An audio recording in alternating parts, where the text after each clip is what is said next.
마태복음 1장 1절 우리 한번 읽어보죠. 신약성경을 여는 첫 번째 귀절이죠. 읽어보겠습니다. 시작. 아브라함과 다윗의 자손 예수 그리스도의 계보라. 이 계보란 말이 헬라어는 제네시스예요. 자동차 이름이죠. 제네시스. 이게 계보란, 족보란 뜻도 되고 대략이라고 번역된 데 있고 또 여러 가지 단어로 사적 이런 단어로 성경에 교차적으로 번역이 됩니다. 이것은 뭐냐? 인류를 획기적으로 바꾼 뉴스란 뜻입니다. 자, 여기 이제 세 사람이 나오죠. 아브라함도 다윗도 획기적인 사건이 일어나 인류의 역사를 바꿔놨어요. 그런데 예수 그리스도의 계보다, 언어에는 원래 순서가 거꾸로예요. 예수 그리스도의 계보다 하고 다윗의 자손, 아브라함의 자손 이렇게 나옵니다. 한국 성경은 번역을 거꾸로 했는데, 자, 어쨌든 뭔가 일어났다는 거죠. 근데 그것을 여러분이 반드시 알아야 된다. 그게 예수에 관계된 이야기라는 겁니다. 예수님이 하신 일, 하고 계신 일, 앞으로 하실 일, 이게 복음이에요. 저는 집안이 두 개가 나옵니다. 아브라함의 집, 다윗의 집.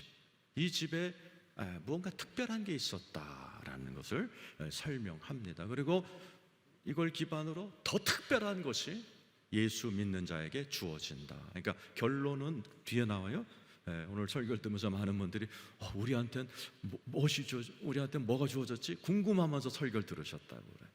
그러니까 아브라함 집안에 뭐가 주어졌고 다윗의 집안에 뭐가 주어졌고 나에게는 무엇이 주어졌는가를 지금부터 알아보겠습니다. 2절 읽겠습니다. 2절 시작. 아브라함이 이삭을 낳고 이삭은 야곱을 낳고 야곱은 유다와 그의 형제들을 낳고.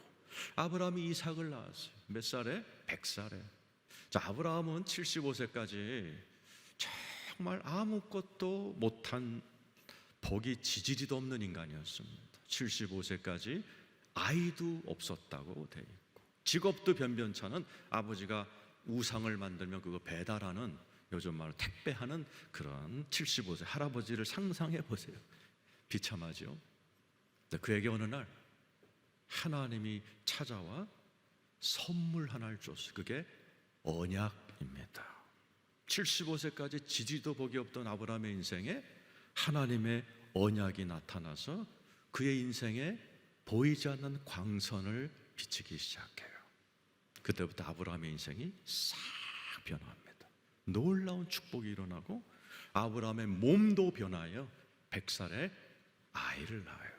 그리고 그 아브라함과 하나님이 맺은 언약에 따라서 그 자손들이 아주 좀 모자라고 어떤 자손들은 치명적인 실수를 했는데 그 하나님의 언약의 광선이 됐어. 다 덮어주고 아브라함의 언약 때문에 계속 축복을 해주어 개나리 봇지 많아지고 이민 간 아브라함이 부족을 이루는 어마어마한 축복을 받게 됩니다. 딱 하나 75년 동안 없던 언약이 아브라함의 집안에 다 비치기 시작하면서부터입니다. 창세기 17장 7절이죠. 아브라함에게 75세 하나님이 찾아와 언약을 맺는 장면 읽어보죠. 시작. 내가 내 언약을 나와 너 및 내 대대 후손 사이에 세워서 영원한 언약을 삼고 너와 내 후손의 하나님이 되리라. 내가 이제부터 네 하나님이 될 거다. 네 자식들의 하나님이 될 거다. 75세까지 우상을 섬겼어요. 하나님이 언약을 맺어요. 짐승을 잡아서 반으로 자르고 거기에 불이 지나감으로 인해서 하나님과 언약식도 창세기 15장에 체결을 합니다. 그리고 이 언약 내용이 13절 14절 조건부예요. 읽어보죠. 시작. 너희 집에서 난 자들이 너희 돈으로 산 자든지 할례를 받아야 하리니 이에 내 언약이 너희 살 있어 영원한 언약이 되려니와 할례를 받지 아니한 남자 곧 그 표피를 베지 아니한 자는 백성 중에서 끊어지리니 그가 내 언약을 배반하라. 할례해라. 그리고 그러면 내 백성이 된다. 자, 17장 7절과 지금 읽은 걸 합치면 언약이 탄생합니다. 성경이 31,102절이에요. 이걸 한 절로 줄이면 이거예요. 한번 따라서 하세요. 너희는 내 백성이 되고 나는 너의 하나님이 되고. 이게 성경 31,102절을 한 절로 요약한 거고, 이것은 창세기부터 계시록까지 무한 반복됩니다. 나는 너와 네 하나님이 돼줄게, 축복해줄게, 네가 그렇게 원하는 물질, 치유, 네 인생을 축복해줄게. 조건, 너는 내 백성이 돼야 돼. 나를 예배해야 돼. 내게 기도해야 돼. 나를 의지해야 돼. 그러면 내가 네 하나님이 돼준다. 이게 계시록까지 쫙 연장되어 있어요. 계시록 한번 보죠. 21장 3절입니다. 읽어보죠. 시작. 내가 들으니 보좌에서 큰 음성이 나서 이르되 보라, 하나님의 장막이 사람들과 함께 있음에 하나님이 그들과 함께 계시니니 그들은 하나님의 백성이 되고 하나님은 친히 그들과 함께 계셨어. 너희는 내 백성이 되라. 그러면 내가 네 하나님이 되어 아프냐? 치료하는 여호와 라파로 축복하고, 뭐 싸움 붙었냐? 여호와 니시로 승리케 해주고, 내가 네 아버지처럼 하나님이 되어 너를 돌봐주겠다는 언약이 그 75년 동안 지지리도 복이 없던 아브라함의 머리 위에, 집안 위에 이렇게 빛을, 효력을 발휘하기 시작을 합니다. 그랬더니 아브라함의 자손들 중에 좀 치명적인 실수한 애들이 나왔어요. 그 중에 이제 거기 3절입니다. 한번 읽어보죠. 3절 시작.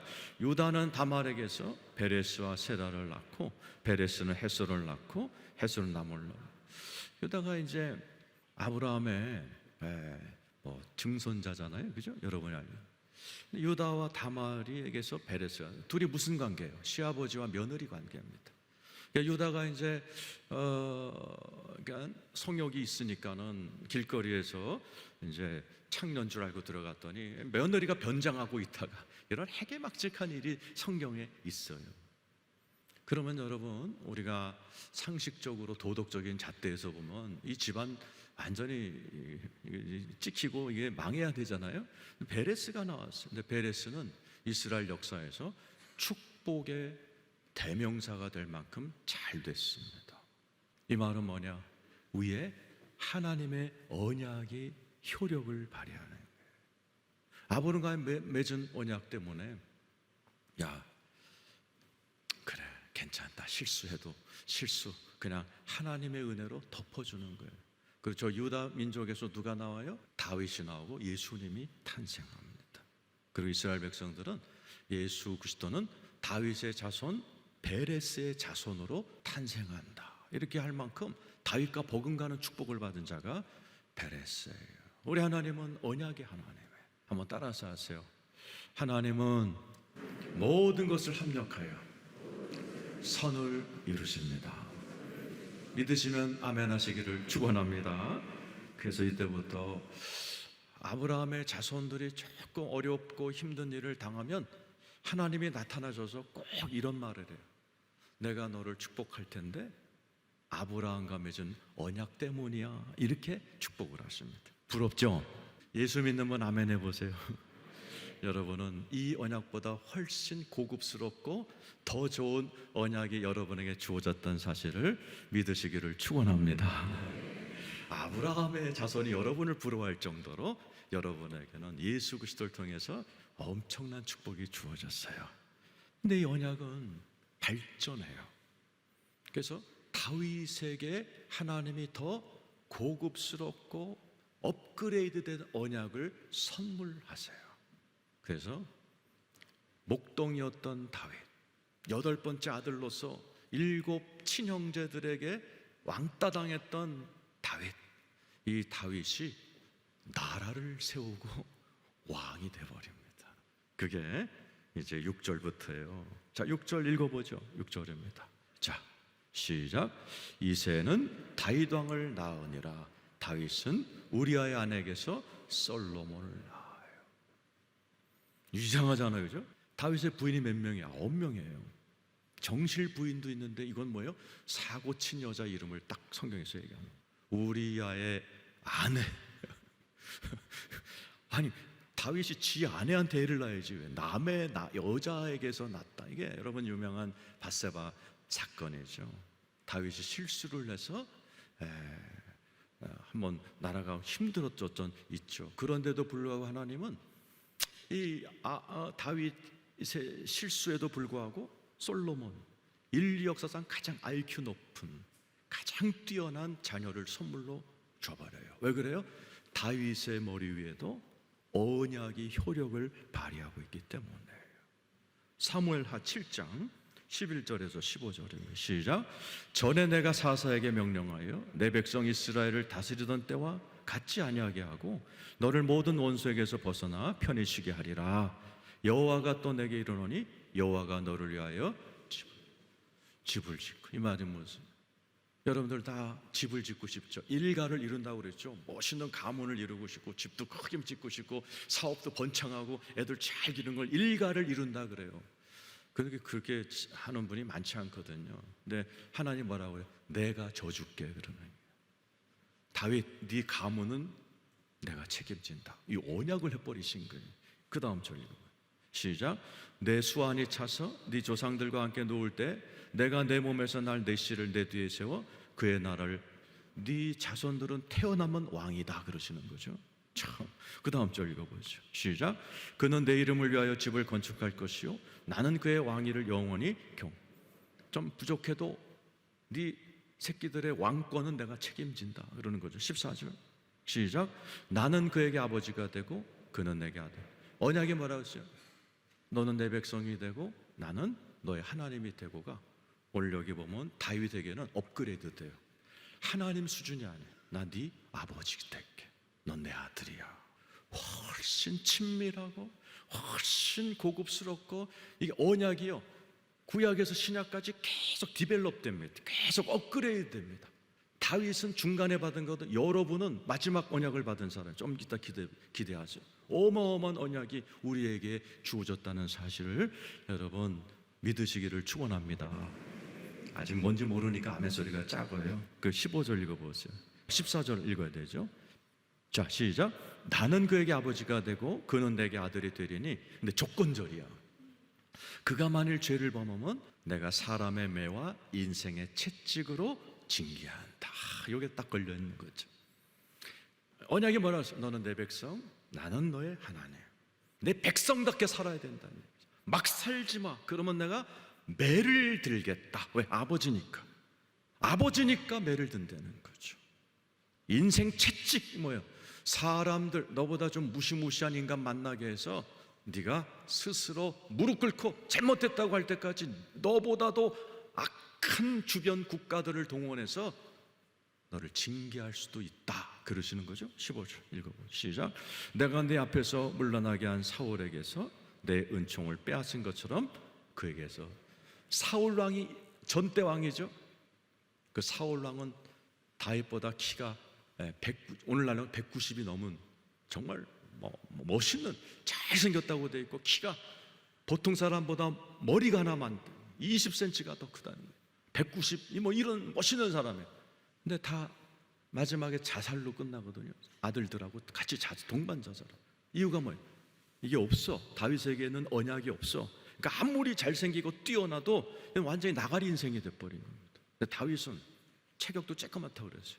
버림받은 아들이에요. 별 배운 것도 없어서 그냥 목동이에요. 뭐가 왔어요?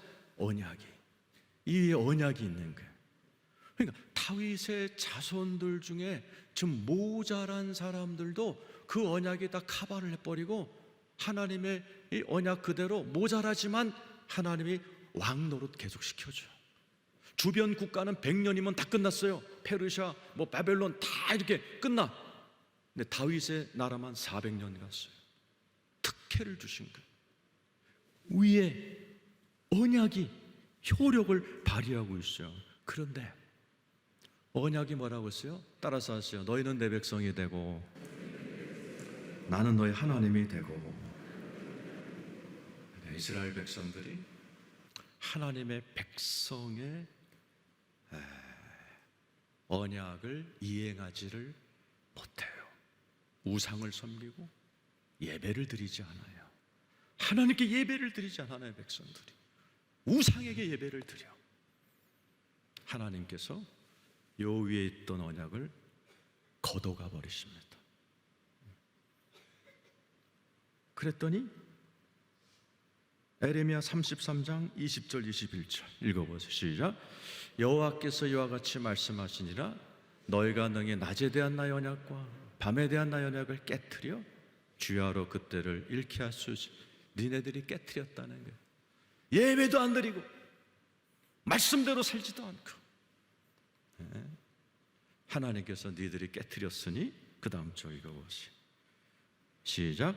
내 종 다윗에게 세운 나의 언약도 깨트려 그에게 그의 자리에 앉아 다스릴 아들이 없게 할 수 있겠으며, 내가 나를 섬기는 레위인 제사장에게 세운 언약도 파하시. 언약의 실패가 됩니다. 그랬더니 어떻게 돼요? 그렇게 하나님의 언약이 빛을 발할 때는 좀 모자라도 다 축복하셨는데, 언약이 딱 파해지자마자 어떻게 돼요? 오늘 본문 11절 읽어보세요. 시작. 바벨론으로 사로잡혀 가버립니다. 언약이 있을 땐 모자랐지만 주변 나라들이 조공을 갖다 바칠 정도로 부강한 광대한 나라였어요. 솔로몬 시대 때 막 길거리에 은이, 금과 은이 돌처럼 흔할 정도로 경제적인 축복을 받았던 이스라엘이 언약이 떠나가니까 바벨론으로 사로잡혀가 노예가 돼버리고, 다윗의 후손인 시드기야 왕은 잡혀갈 때 자기 앞에서 자식들이 다 죽는, 왕자들이 다 죽는 걸 본 그 눈을 또 바벨론 왕이 뽑아버려요. 두 눈이 뽑힌 채로 바벨론으로 사로잡혀갑니다. 그 이후로 이스라엘은 회복이 안 돼요. 알렉산더 대왕한테 짓밟히고 로마한테 짓밟히고 계속 짓밟힙니다. 왜요? 이게 떠나가 버린 겁니다. 자, 걱정되시죠? 잘 들으세요. 복음이에요. 저는 오늘 복음, 기쁜 소식을 전하러 온 겁니다. 우리 주님께서 너무나 사랑이 많으셨어요. 이스라엘 백성들이 언약에 실패하여 하나님의 축복을 뺏긴 이스라엘 백성들, 아브라함의 자손, 다윗의 자손을 못 잊으셔서 하나님께서 아브라함의 언약, 다윗의 언약의 약점을 보완한, 우리에게 너무나 지키기 쉽고 하나님의 백성처럼 살 수 있는 아주 쉬운 언약, 놀라운 언약, 기쁜 소식의 언약을 새로 만들기로 작정하셨어요. 그게 새 언약이고, 여러분 성경 반쪽 신약이에요. 그게 하나님께서 구약을 끝내시면서 이스라엘 백성들이 끌려갈 때 에레미야를 통해서, 야, 너네들이 옛날 언약 가지고는 도대체 내 백성이 못 되는구나. 새로 만들겠다. 여태까지 모든 언약을 총합해서 가장 좋고 쉽고 인간들이 지키기 좋은 언약을 새 언약이라. 에레미야 31장 31절 33절 읽어보세요. 시작. 여호와의 말씀이니라. 보라, 날이 이르리니 내가 이스라엘 집과 유다 집에 새 언약을 맺으리라. 따라서 새 언약을 맺으리라. 그게 신약이에요. 여러분이 들고 다니는 구약 신약 뭔지 알고 믿으셔야 돼요. 여태까지 있었던 모든 언약들을 종합, 약점 보완, 그래서 만든 마지막 언약이 새 언약이고, 이 새 언약을 통해서 우리가 아주 쉽게 하나님의 백성답게 거룩하게 살아갈 수 있는 은혜를 우리에게 주시겠다. 그 다음 2절 시작. 이 언약은 내가 그들의 조상들의 손을 잡고 애굽 땅에서 인도하여 내던 날에 맺은 것과 같지 아니할 것은, 내가 그들의 남편이 되었어도 그들이 내 언약을 깨트렸습니다. 이거예요. 내가 새 언약 주는 이유는 옛날 언약을 깨트렸기 때문에. 내가 남편이었는데 내 부인인 이스라엘 백성들이 언약 깨트리고 딴 데 가서 절하고 예배도 드리지 않고, 하나님께서 깨뜨린 이유를 말씀하시면서 내 아내를 찾기 위해, 내 백성을 도로 찾기 위해 새 언약을 내가 만드는데 이거다. 33절이죠. 읽어보죠. 시작. 그러나 그날 후에 내가 이스라엘 집과 맺을 언약은 이러하니 곧 내가 나의 법을 그들의 속에 두며 그들의 마음에 기록하여 나는 그들의 하나님이 되고 그들은, 또 나오죠. 나는 너의 하나님이 되고 그들은 내 백성이 될 텐데 어떻게 하시겠다고? 네 속에 내 법이 그대로 네 속에 들어갈 거다. 그래서 주님이 오신 게 뭐예요? 예수님이 오셔서 십자가에서 나를 위해 돌아가실 때 피를 흘리셨어요. 그래서 다윗이 죄를 지을 때 어떻게 하신다고 그랬어요? 인생 막대기로 치시겠다는 것을 예수님이 십자가에서 다 맞아버리셨어요. 예수 믿으면 아멘 해보세요. 예수 믿으면 하나님께서 우리가 받을 죄값, 징계, 인생 막대기 우리 주님이 다 지신 거 믿으시기를 축원합니다. 그리고 예수님이 승천하셔서 우리에게 성령을 보내주셨어요. 내 안에 성령님이 들어와 성령님과 동행할 줄을 배우면, 이게 제일 중요한 거죠. 성령님과 동행하는 것만 배우면, 그것도 쉬운 건데 그걸 배워나가면 너네들은 아브라함도 못했고 다윗도 못했던 하나님의 백성처럼 거룩하게 멋지게 능력 있게 살면서 너희는 내 백성이 되고 나는 너희 하나님이 되어서 이 세상을 마귀로부터 도로 찾고 너의 가정을 천국으로, 일터를 천국으로, 너희를 통해서 아브라함은 족장이 됐고 다윗은 나라를 세웠지만 너희들은 나와 같이 온 우주에 하나님 나라를 세워나가자. 이게 새 언약인 줄로 믿으시기를 축원합니다. 요한복음 14장 20절. 여러분, 오늘 설교 중에 지금까지 조신 분들은 다 용서가 가능합니다. 네, 요 귀절 하나 얻어가세요. 오늘 하이라이트 귀절이에요. 읽어보세요. 시작. 그날에는 내가 아버지 안에, 너희가 내 안에, 내가 너희 안에 있는 것을 너희가. 주님 뭐라고 그래요? 너 내가 이렇게 능력 있게 사는 줄 알아? 아버지가 내 안에 계셔서 그래. 아버지가 내 안에 계셔서, 성령님이 내 안에 계셔서 나는 그분의 도움을 받고 사는 거예요. 이게 새 언약이에요. 예수님이 새 언약의 첫 번째 모델이 되신 거예요. 성령님의 도움을 받으면서 나는 살고 있고, 그날에는, 이 그날이 뭐예요? 오순절이에요. 성령님이 이 땅에 임하신 오순절부터는 내가 아버지 안에, 너희가 내 안에, 내가 너희 안에. 여러분, 예수 믿는 분 아멘 해보세요. 여러분 안에 예수가 계신 거 믿으시면 진짜 아멘 하시고, 그 예수는 성령님의 영으로 와 계시다고 믿으시길 축원합니다. 그분의 도움을 받아야 되는 거예요. 새 언약은 십자가와 성령입니다. 뭐라고요? 십자가와 성령. 여러분, 죄 질 거예요. 아브라함의 자손들처럼, 다윗의 좀 모자란 왕처럼 죄 질 겁니다. 그때 여러분이 뭘 해야 돼요? 십자가 봐야 돼요. 한번 따라서 합시다. 예수님, 저의 모자람을 예수의 피로 덮으소서. 그럼 예수님이 여러분 대신에 두들겨 맞았기 때문에 여러분이 두들겨 맞을 이유가 없어요. 두 번째, 새 언약은 동전의 양면에 하나는 십자가의 보혈이고 하나는 성령님입니다. 따라서 하세요. 성령님, 도와주세요. 하나님의 백성답게 멋지게 거룩하게 능력 있게 살 수 있도록 도와주세요. 이거 해야 돼요. 이게 새 언약의 백성입니다. 이거를 평생 배워나가는 게 신앙생활이에요. 내 안에 계신 성령님과. 그래서 제가 맨날 축도할 때마다 나만 그런 게 있어요. 여러분 다니시는 목사님들이 축도 이렇게 예수 그리스도의 은혜와 하나님의 사랑과 성령님의 교통하심이 함께. 여러분 교통하세요? 성령님과 교통이 뭐예요? 커뮤니케이션. 성령님 도와주세요. 하세요? 성령님께 이것 좀 가르쳐 주세요. 하세요? 대부분이 안 합니다. 그러니까 하나님의 백성답게 못 사는 거예요. 집안에서 추석 모임할 때 막 혈기가 날 때 빨리 무릎 꿇고, 아니면 화장실에 뛰어 들어가서 성령님 도와주세요. 나 지금 화날 것 같아요. 예수 믿는 내가 이러면 하나님 영광 가리잖아요. 성령님을 도와주셔서 내가 사랑으로 이 고비를 웃을 수 있게 도와주세요. 그럼 성령님이 반드시 도와주세요. 코로나처럼 어려울 때 성령님 도와주셔서 비즈니스 잘하도록 도와주세요. 성령님의 도움을 받아야 하나님의 백성처럼 살게 되고, 하나님의 백성처럼 살아야 나는 너의 하나님이 되리라. 그래서 예수 믿는 우리에게는 아브라함도 없었던, 다윗도 못하던 성령님이 내 안에 들어오셔서 하나님의 백성답게 살 놀라운 은혜가 이미 주어졌다는 거 믿으시기를 축원합니다.